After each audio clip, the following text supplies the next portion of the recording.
আমি আমার ফিউচার নিয়ে ভাবি না।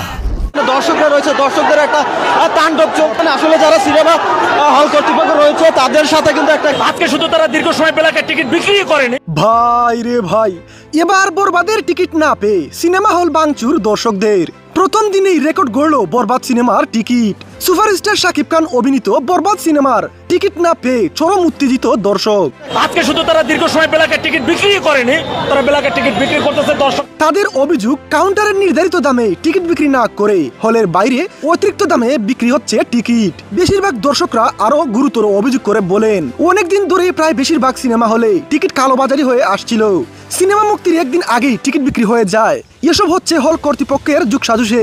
এই অভিযোগের বিষয় নিয়ে জানতে চাওয়া হলে সেই হলের ব্যবস্থাপনা পরিচালক বলেন, আমাদের নির্ধারিত আসনের চাইতে 4 গুণ দর্শক এসেছিল হলে।